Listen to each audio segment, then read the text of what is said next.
इस नए वीडियो में फिर से आप सभी का स्वागत है, अभिनंदन है। बहुत ही इम्पोर्टेंट वीडियो लेकर आज हम आपके सामने हैं और इम्पोर्टेंट ये इसलिए है कि ये पॉल्यूशन के बारे में है और पॉल्यूशन भी वो जिस पर्टिकुलर से हम सांस लेते हैं। कहने का मतलब एयर पॉल्यूशन के बारे में। और एयर पॉल्यूशन का ये पहला पार्ट है, वो आज इस वीडियो के माध्यम से हम पढ़ने का प्रयास करेंगे। पॉल्यूशन का नाम आते ही हमारे दिमाग में बहुत सी बातें आने लग जाती है। बहुत सिंपल से अगर हम कहें तो हिंदी में जिसको हम प्रदूषण कहते हैं, तो कोई भी ऐसी चीज़ जिसको हम लाइक नहीं करते हैं, वो इस कैटेगरी में शामिल हो जाती है। फॉर एग्ज़ाम्पल, जो सांस के माध्यम से जो हवा हम अपने अंदर ले रहे हैं, वो हवा शुद्ध नहीं है, पॉल्यूटेड हो गई। जो पानी हम पी रहे हैं, वो पानी शुद्ध नहीं है, वो पानी है वो पॉल्यूटेड हो गया। जो मिट्टी हमारे पास आमने सामने या हमारे नज़दीक है, उस मिट्टी के अंदर बहुत सारे दूसरी चीज़ें मिली हुई है, केमिकल्स मिले हुए हैं, वो पॉल्यूटेड हो गई, सॉइल पॉल्यूशन हो गया वो। और जो बात किसी दूसरे के माध्यम से कही जा रही है, अगर वो बात हमें अच्छी नहीं लग रही है और उसके माध्यम से हमारे दिमाग पर एडवर्स इफेक्ट पड़ रहा है, तो वो भी पॉल्यूशन की श्रेणी में आएगा। वो नॉइस पॉल्यूशन हो गया। इसके अलावा रेडियो एक्टिव पॉल्यूशन भी होता है, उसके बारे में भी हम आगे चलकर बात करेंगे। तो कहने का मतलब ये हुआ कि ऐसी वो चीज़ जो हमारे लिए उपयुक्त नहीं है, जिसको हम लाइक नहीं कर रहे हैं, वो पॉल्यूशन की कैटेगरी में चला जाता है।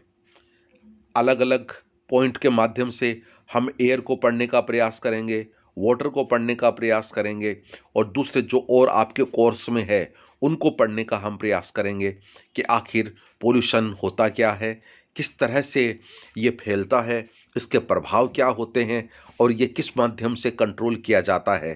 तो ये आज का जो टॉपिक है, ये पर्टिकुलरली हमारा एयर के बारे में है, एयर पॉल्यूशन के बारे में है। ये है हमारी कॉलेज राजकीय लोहिया महाविद्यालय, जो आपका इंतज़ार कर रहा है। हमारा परिसर हरियाली से परिपूर्ण, लेकिन कोरोना के कारण से पिछले 10 महीनों से ये है करीब करीब सुनसान सा पड़ा हुआ है। आपके आने से इस पर्टिकुलर परिसर में बाहर आएगी और जैसा कि हम उम्मीद कर रहे हैं कि हमारी सरकार ने कॉलेज खोलने का फैसला किया है और थर्ड ईयर के स्टूडेंट्स की शुरुआत है, वो इस 18 तारीख से होने के प्रयास किए जा रहे हैं। तो 10 महीनों के बाद में आप कॉलेज आएंगे, कॉलेज आपका है।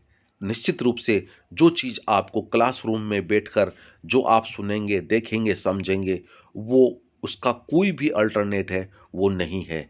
एक खाना पूर्ति के रूप में हम आप लोगों को ये मैटर है वो प्रोवाइड करवाते आ रहे हैं, लेकिन क्लासरूम टीचिंग का कोई जवाब है वो नहीं होता है। प्रिय विद्यार्थियों, ये परिसर आपका इंतज़ार कर रहा है। जैसा कि मैंने आपको बतलाया, एयर पोल्यूशन के प्रकार, कारण, प्रभाव और सरकार द्वारा उठाए गए कदमों के बारे में हम इस वीडियो के माध्यम से बात करेंगे। अगर मैं इंग्लिश में कहूँ तो इसके कॉजेज़ क्या हैं, इसके कॉन्सिक्वेंसेस यानी प्रभाव क्या है और इसको हम किस प्रकार से कंट्रोल कर सकते हैं, और गवर्नमेंट लेवल पर एयर पोल्यूशन को कंट्रोल करने के लिए कौन कौन से एफर्ट या प्रयास किए जा रहे हैं, उनके बारे में हम लोग है वो बात करेंगे। सबसे पहले अगर पोल्यूशन की परिभाषा की बात आती है, तो परिभाषा हमारी क्या होगी? बहुत ही सिंपल परिभाषा है, वो आपके सामने है। कहने का मतलब ये हुआ कि जो अनडिजायरेबल चेंजेस है, वो हमारे वातावरण के अंदर होते हैं और उसके कारण से जो भी हवा, पानी, मिट्टी है, वो प्रदूषित हो जाती है या दूषित हो जाती है, उसी को हम प्रदूषण के नाम से जानते हैं। तो इसका मतलब ये हुआ कि इन सब जो पदार्थ है जिसके कारण से प्रदूषण होता है, वो हमारे प्राकृतिक संतुलन को में एक इम्बैलेंस उत्पन्न है वो कर देता है। तो बहुत ही सिंपल सी परिभाषा है, वो आपके सामने है और इस प्रकार का जो बदलाव होता है, वो हम संजीवों के ऊपर निश्चित रूप से प्रत्यक्ष और अप्रत्यक्ष है, वो हमारे ऊपर प्रभाव डालता है और हमारा जो एक इकोलॉजिकल बैलेंस है, सिस्टम है, उसको प्रभावित करने का काम है वो करता है। तो इस तरह से एक बहुत ही सिंपल सी परिभाषा है, वो आपके सामने है। 1 नंबर के क्वेश्चन में आपसे ये परिभाषा है वो अक्सर पूछी जाती है और आगे भी पूछी जा सकती है। जैसा कि मैंने कहा, अगर ये पोल्यूटेंट्स या प्रदूषणकारी जो पदार्थ है वो हवा के अंदर मिल जाते हैं तो वो वायु प्रदूषण कहलाता है और उसके कारण से जो एयर की नेचुरल या फिजिकल जो प्रॉपर्टीज़ है वो प्रभावित होती है और निश्चित रूप से ये मानवीय कारणों से होती है।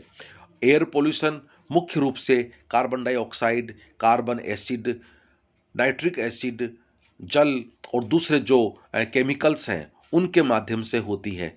यहाँ पर जल शब्द जो हमने यूज किया है, निश्चित रूप से ये पोल्यूटेड वाटर के सेंस में हमने यहाँ पर नाम लिया है। पोल्यूशन के प्रकार कितने हो सकते हैं? निश्चित रूप से primary pollution, secondary pollution and solid particles प्रदूषण के नाम से हम इनकी बात करेंगे। मुख्य रूप से ये 2 ही प्रकार के होते हैं, प्राइमरी एंड सेकेंडरी। प्राइमरी का मतलब ये होता है जो अपने ओरिजिनल रूप में आता है और सेकेंडरी का मतलब ये होता है कि 2 प्राइमरी आपस में रिएक्शन करके जो तीसरा पर्टिकुलर केमिकल या प्रदूषक बनाते हैं तो वो सेकेंडरी की कैटेगरी में चला जाता है। तो इनकी अलग अलग परिभाषा है, वो हम जानने का प्रयास करते हैं। सबसे पहले है आपका प्राइमरी पोल्यूटेंट्स के बारे में। प्राइमरी पोल्यूटेंट्स का मतलब ये है कि जो डायरेक्ट फैक्ट्रीज से, जो फैक्ट्रीज का मतलब कारखानों से जो हानिकारक गैसेस है जो बाहर निकलती है, स्रावित होती है, उनको हम प्राइमरी पोल्यूटेंट्स के नाम से जानेंगे। निश्चित रूप से यहाँ पर एक एग्जाम्पल है वो आपके सामने दिया हुआ है, सल्फर डाइऑक्साइड। बहुत सी गैसेस हैं जो इस कैटेगरी में शामिल हो जाती है। जैसे कि भोपाल का एग्जाम्पल हम लेते हैं, मिथाइल आइसोसाइनाइड गैस है, वो एक बैटरी बनाने वाली फैक्ट्री से उसका रिसाव हुआ था और पूरे भोपाल शहर में वो फैल गई थी और उसका जो प्रभाव है आज तक हम लोगों को देखने को मिलता है। तो कहने का मतलब फैक्ट्री से निकली हुई डायरेक्ट जो गैसेस हैं जो वातावरण में चली जाती है उनको हम प्राइमरी पोल्यूटेंट्स के नाम से जानते हैं। तो ये एग्जाम्पल जो भोपाल वाला एग्जाम्पल मैंने आपके सामने लिया है, मिथाइल आइसोसाइनाइड गैस, इस तरह से और भी बहुत सी गैसेज हैं वो इस कैटेगरी में शामिल हो सकती है। उसके बाद में हम आगे चलते हैं सेकेंडरी पोल्यूटेंट्स के बारे में। जैसा कि शुरू में मैंने आपको बतलाया था कि ये 2 प्राइमरी पोल्यूटेंट्स के आपस में रिएक्शंस करने के कारण से बनती है और तीसरा एक हानिकारक जो पोल्यूटेंट्स है उसका निर्माण हो जाता है। इसको हम सेकेंडरी पोल्यूटेंट्स के नाम से जानते हैं। जैसे कि प्राइमरी के 2 अलग अलग हानिकारक गैसेस के द्वारा अंतर क्रियाओं के द्वारा निर्मित धुंध है, वो इसका बहुत अच्छा एग्जाम्पल है, वो हमारे सामने आता है। उसके बाद में हम आते हैं तीसरे वाला जो कण पोल्यूटेंट्स की बात हम लोगों ने की थी। तो कण पोल्यूटेंट्स का मतलब ये होता है कि जो एयर पोल्यूशन के अंदर जो काली धूल होती है वो इमारतों पे जम जाती है और उसके कारण से वो पर्टिकुलर जो इमारत है वो हमें ब्लैक कलर की नज़र आने लग जाती है तथा रेस्पायरेशन से संबंधित जो प्रॉब्लम्स है उसका कारण है वो बनती है। पर्टिकुलरली 10 माइक्रोमीटर रेडियस से जो छोटे के जो पार्टिकल्स होते हैं वो इस तरह की प्रॉब्लम्स को क्रिएट करने का काम करते हैं और ये पार्टिकल्स इंसान के लंग्स में चले जाते हैं और उसके पश्चात कुछ है वो ब्लड वेसल्स के अंदर भी पहुंच जाते हैं जिससे प्रॉब्लम्स है वो क्रिएट करते हैं। केंद्रीय प्रदूषण नियंत्रण बोर्ड जिसको कि हम सीपीसीबी के नाम से जानते हैं, 31 और 195 शहरों ने निर्धारित पीएम 2.5 और पीएम 10 सीमा को पार कर लिया है। कहने का मतलब ये हुआ कि जो ये कण पोल्यूटेंट्स थे वो यहाँ पर पर्टिकुलरली ज़्यादा प्रभाव अपना डाल रहा है। भारत में अगर हम पर्टिकुलरली बात करें तो एयर पोल्यूशन के कौन कौन से कारण हो सकते हैं, ये अपने आप में एक बड़ा क्वेश्चन है। अब आपके सामने आ रहा है कि ऐसे कौन से कारण हैं जिनके कारण से हमारे इंडिया में वायु प्रदूषण है वो फैल रहा है। इसको हम अलग अलग पॉइंट्स में डिवाइड करते हैं। नंबर 1 पॉइंट है वो आपके सामने है। जैसा कि आप देख रहे हो, जीवाश्म ईंधनों का दहन, जो फॉसिल्स फ्यूल होता है उसका जलने के कारण से जो गैसेज़ निकलकर वातावरण में जा रही है, उसके कारण से हमारा जो वातावरण है, वो प्रदूषित हो जाता है। और जैसा कि आप यहाँ देख रहे हो, carbon dioxide, methane, nitrous oxide, fluorinate gases, ये सारी की सारी जो प्रमुख ग्रीन हाउस गैसेज़ हैं, उनके कारण से ये सब प्रॉब्लम्स हैं, वो क्रिएट होती है। तो पहला कारण जो आपको देखने को मिल रहा है, वो जीवाश्म ईंधनों के दहन के कारण से जो पॉल्यूशन फैलता है, उसको हम कैटेगरी फर्स्ट में शामिल करते हैं। बहुत ही अच्छा एग्जाम्पल है, वो आपको कोयला के दहन से, पेट्रोलियम के जलने से और दूसरी जो फैक्ट्रियां हैं, उनके दहन से जो चीज़ें गैसेस बाहर निकलती है, ये नंबर वन में आता है। इसके अलावा जो वाहनों से, जो व्हीकल्स से जो गैसेस बाहर निकलती है, क्योंकि जो वाहन है उसमें डीजल या पेट्रोल है वो काम में लिया जाता है, निश्चित रूप से वो उसके अंदर जलकर एनर्जी क्रिएट करता है, जिससे वो गाड़ी चल रही है। तो उससे जो बाहर धुआं निकल रहा है, मुख्य रूप से वो भी वायु प्रदूषण का एक मुख्य स्रोत है, सोर्स के रूप में है, उसको हम समझ सकते हैं। और जैसा कि यहाँ पर आप देख रहे हो, कार्बन मोनोऑक्साइड का उत्सर्जन होता है, जो नाइट्रेट ऑक्साइड के साथ अभिक्रिया करके एक विषाक्त मिश्रण बनाता है। कितना इम्पोर्टेंट चीज़ है, वो इस पॉइंट मार्क के माध्यम से हमें देखने को मिल रही है। इसके अलावा जो इंडस्ट्रीज है, वहाँ से जो चीज़ें बाहर निकलती है, पर्टिकुलरली यहाँ पर भी कार्बन मोनोऑक्साइड है, हाइड्रोकार्बन है और दूसरे कार्बन के जो यौगिक हैं, ये मुख्य रासायनिक पदार्थ है जो वायु में मिल जाते हैं और वायु को प्रदूषित करते हैं। इसके अलावा आगे और चलते हैं, पेट्रोलियम रिफाइनरीज के बात अगर हम करें, यहाँ पर भी हाइड्रोकार्बन और दूसरे जो रासायनिक पदार्थ हैं, वो ये बाहर निकालते हैं और वायु को प्रदूषित करने का काम करते हैं। और साथ ही मिट्टी भी इन सब से प्रदूषित है, वो होती है। इसके अलावा जो पावर प्लांट्स है, विद्युत संयंत्र है, जैसा कि लिखा हुआ है यहाँ पर, भारत जो चीन के बाद विश्व का दूसरा सबसे बड़ा कोयला दहन करने वाला देश है और वार्षिक रूप से यह 210 किलोवाट बिजली का उत्पादन करता है, जिससे अधिक मात्रा में उत्पादन कोयले से होता है। जब कोयले का दहन होता है तो निश्चित रूप से गैसेज निकलकर वातावरण में जाती है। तो ये था पहला पॉइंट जो जीवाश्म ईंधन के बारे में था। मुख्य रूप से ईंधन के बारे में था कि ईंधन के जलने के कारण से जो गैसेज है वो बाहर निकलती है, तो एयर है वो पोल्यूटेड होती है। उसके बाद में सेकंड पॉइंट पे हम आते हैं, ये एग्रीकल्चर से संबंधित है।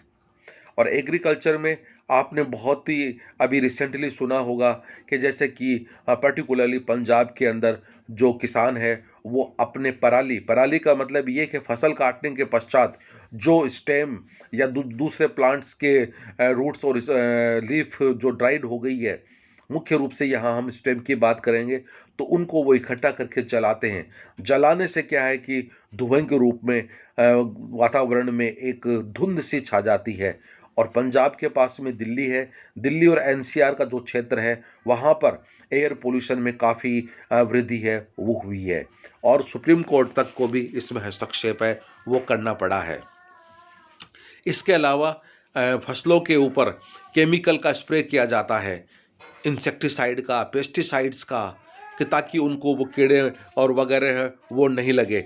इस कारण से जो केमिकल्स का स्प्रे वहाँ पर किया गया है, वो केमिकल्स अल्टीमेट है वो मिट्टी में जाते हैं और इनसे निकलने वाला जो धुआं है, उनका स्प्रे के कारण से वातावरण के अंदर भी वो चीज़ें हैं वो खतरनाक गैसेस के रूप में जाकर मिलती है और निश्चित रूप से वातावरण के अंदर पोल्यूशन का कारण बनता है। और साथ ही मिट्टी के अंदर जो केमिकल्स चले गए हैं, सोइल पोल्यूशन बढ़ा और बरसात का जब पानी आया, वो इन केमिकल्स को बहाकर नदी नालों में भी ले जाता है, तालाब के अंदर भी ले जाता है, तो वो वाटर पोल्यूशन का कारण भी बनता है। तो देखिए एक साथ कितने तरह के पोल्यूशन है वो एक साथ में वो अपने को देखने को मिलते हैं।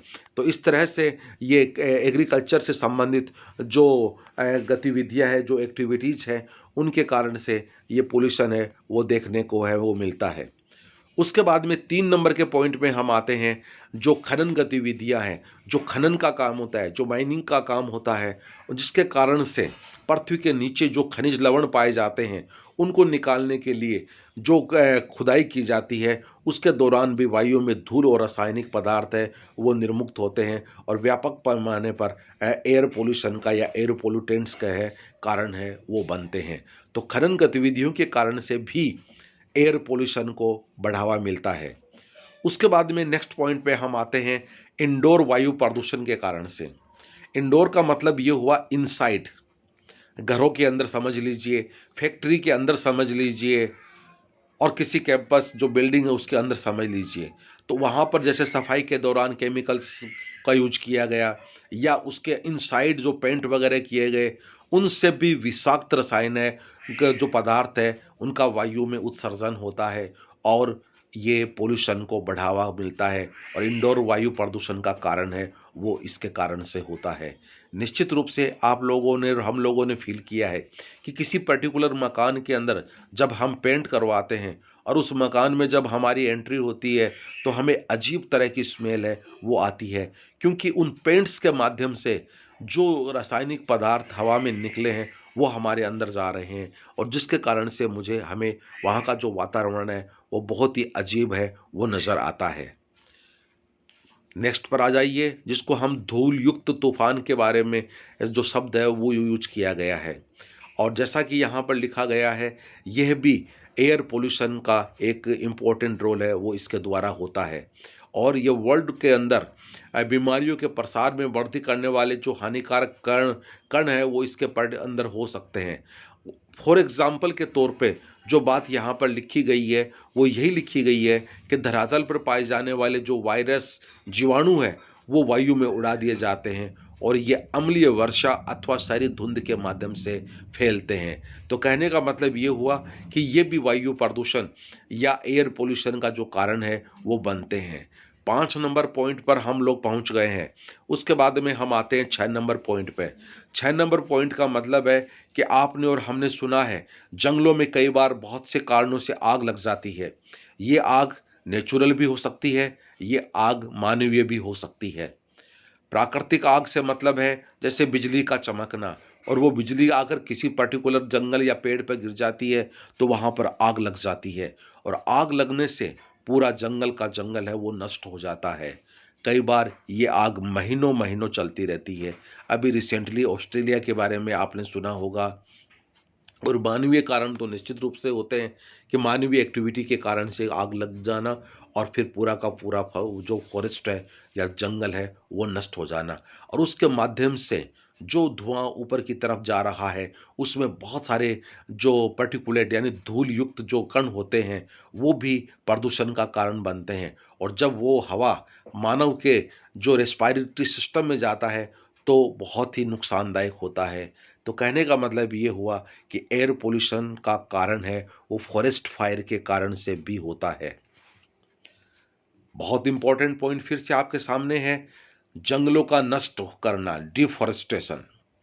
जंगलों को नष्ट करने का मतलब ये हुआ कि जो प्लांट्स CO2 को एब्जॉर्ब करके हम लोगों के लिए ऑक्सीजन निकालते हैं, अगर हम जंगलों को काटेंगे, प्लांट्स को अगर हम काटेंगे तो जो CO2 वातावरण में हमारे द्वारा छोड़ी जा रही है उसको वो प्लांट्स एब्जॉर्ब करने वालों की संख्या कम हो जाएगी और कम हो जाएगी तो निश्चित रूप से ऑक्सीजन भी बाहर निकल कर कम आएगी और वातावरण में CO2 का जो लेवल है वो धीरे धीरे बढ़ने लग जाएगा और ये CO2 भी एयर पोल्यूटेंट्स के रूप में काम करेगी और हमारा वातावरण है वो बहुत ही पोल्यूटेड हो जाएगा। जैसा कि हम लोग ग्रीन हाउस इफेक्ट के बाद में जो ग्लोबल वार्मिंग है उसके माध्यम से हम इस चीज़ को नोट कर रहे हैं कि हमारा वातावरण का टेम्परेचर बढ़ता जा रहा है, क्योंकि वातावरण में CO2 की मात्रा है वो बढ़ती चली जा रही है जो कि हमारे द्वारा छोड़ी जा रही है।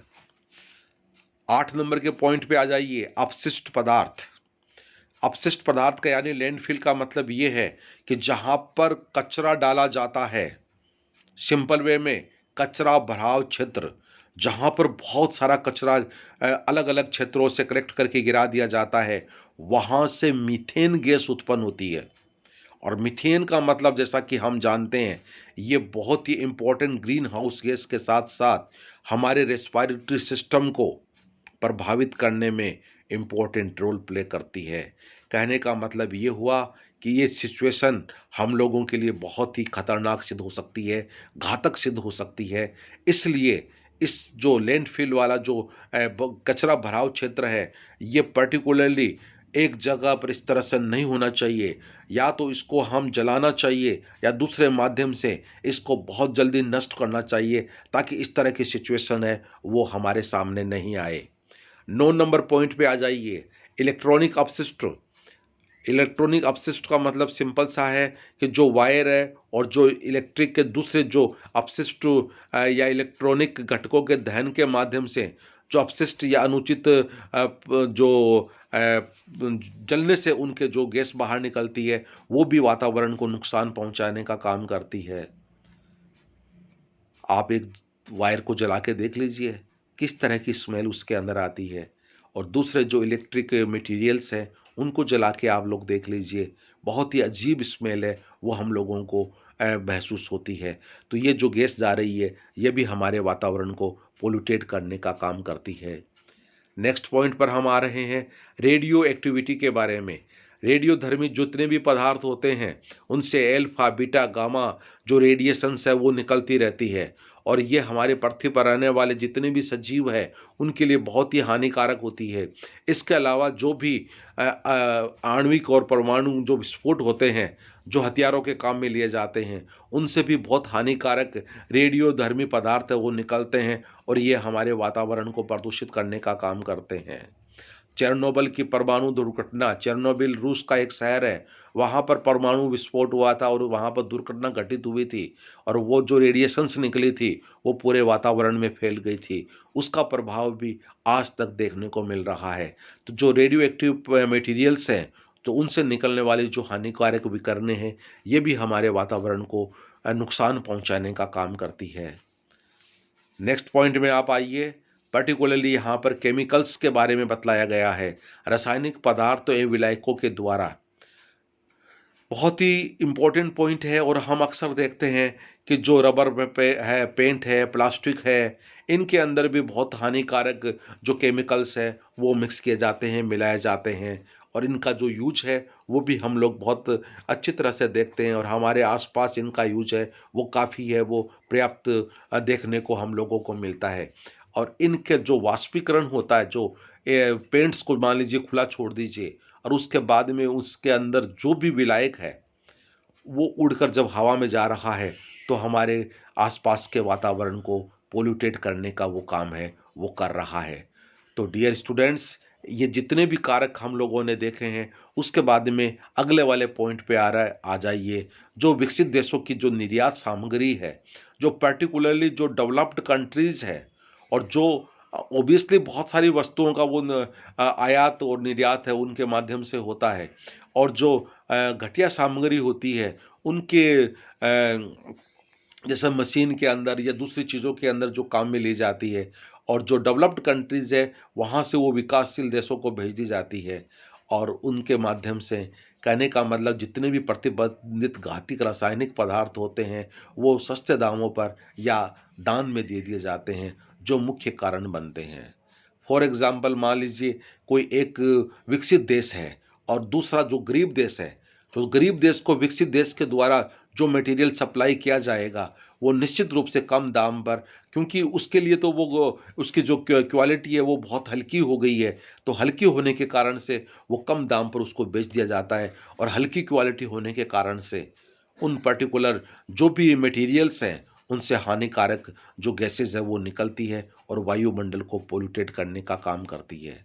डियर स्टूडेंट्स, ये पर्टिकुलरली वो इम्पोर्टेंट कारण थे जिसके माध्यम से हमारा जो एयर है, जो हमारे वातावरण है, जो पोल्यूटेड होता है, और वो वातावरण जिसके अंदर हम लोग सांस लेते हैं, जिस वातावरण के कारण से हम लोग जीवित रहते हैं, और वही वातावरण अगर हम लोगों के लिए पोल्यूटेड हो जाएगा या हो रहा है, तो हमारा सर्वाइवल है वो कैसे हो पाएगा। हमारे सर्वाइवल के साथ साथ हम लोगों को प्लांट्स का सर्वाइवल भी देखना पड़ेगा। प्लांट्स हमारे लिए कितना कितना महत्वपूर्ण कार्य करते हैं कि हमारे द्वारा निकाली गई वो कार्बन डाइऑक्साइड गैस को एब्जॉर्ब करके हम लोगों के लिए ऑक्सीजन यानी प्राण वायु है वो हम लोगों के लिए बाहर निकालते हैं। लेकिन हम लोग हैं कि उन्हीं प्लांट्स को काटते रहते हैं। जो हमारे लिए प्राणवायु देते हैं, उन्हीं प्लांट्स को हम लोग काटते रहते हैं। तो अगर ऐसा नहीं सोच रहे हैं क्या? क्या हम अपने ही पैरों पे कुल्हाड़ी मार रहे हैं? काश हम ऐसा सोच पाते। अगर हम ऐसा सोच पाते तो शायद हम प्लांट्स को नुकसान नहीं पहुंचाते। इस टॉपिक को हम सेकंड वीडियो के माध्यम से आगे बढ़ाएंगे। सभी का बहुत बहुत शुक्रिया, धन्यवाद, थैंक यू।